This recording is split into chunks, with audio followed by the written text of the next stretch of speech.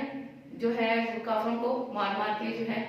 ان کے جو ہے گردنیں اڑا دینی ہے اور ان کے جوڑ جوڑ جو ہیں ان کو توڑ دینا ہے۔ اور جوڑ جوڑ توڑنے سے مراد یہ ہے کہ ان کی ہڈیاں، ان کی ٹانگیں، پاؤں سب توڑ دیے جائیں تاکہ وہ مسلمانوں کا مقابلہ کرنے کے قابل نہ رہیں۔ اس کے ساتھ ساتھ اللہ تعالیٰ نے جب فرشتوں کے ذریعے مسلمانوں کی مدد کی تو فرشتوں سے فرمایا کہ مسلمانوں کو جو ہے وہ تسلی دو، یعنی کہ ان کو تسلی دو، ان کی ہمت بندھاؤ کہ وہ میدان جنگ میں جو ہے وہ پوری قوت سے، ہمت سے کفار کا مقابلہ کریں۔ تو دوسری طرف جو ہے فرشتوں نے کفار کو جو ہے وہ اس طرح مارا کہ ان کو وہاں سے مار مار کے بھگا دیا اور وہ مقابلہ کرنے کے قابل تک نہ رہے۔ اور یہ بھی کہ اس قدر مارو، ان کو ضرب لگاؤ، ان کی گردنیں اڑا دو، انہیں قتل کر دو اور ان کے جوڑ جوڑ جو ہیں وہ بالکل توڑ دو تاکہ وہ دوبارہ اس طرح کی ہمت کر ہی نہ سکے۔ آگے ہے آیت نمبر 13، ذالکہ یہ اس لیے بینہم کہ وہ شاقوا مخالف ہوئے اللہ کے و رسولہ اور اس کا رسول، ومن اور جو یشاقی مخالف ہوگا اللہ کا و رسولہ اور اس کا رسول، فاپس انا بے شک اللہ شدید سخت عقاب عذاب دینے والا ہے۔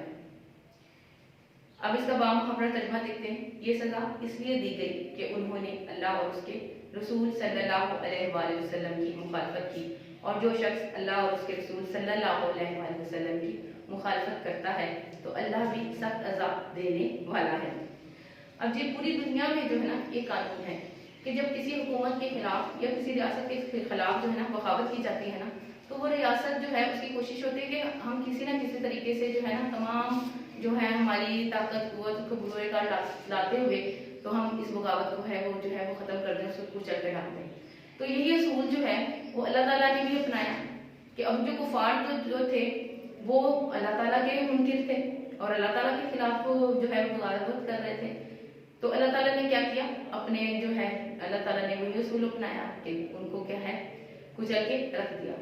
اور اللہ تعالیٰ نے کیا کیا کہ ان کے جو ہے بڑے بڑے سردار جو ہے ان کو میدان جنگ میں مارا، پھر اس کے ساتھ ساتھ اللہ تعالیٰ نے فرشتوں کے ذریعے ان کو وہاں سے مار بھگایا۔ پھر کفار جو تھے وہ تعداد میں بہت زیادہ تھے لیکن مسلمان اس سے بہت زیادہ کم تھے، لیکن اللہ تعالیٰ کی مدد سے کیا ہوا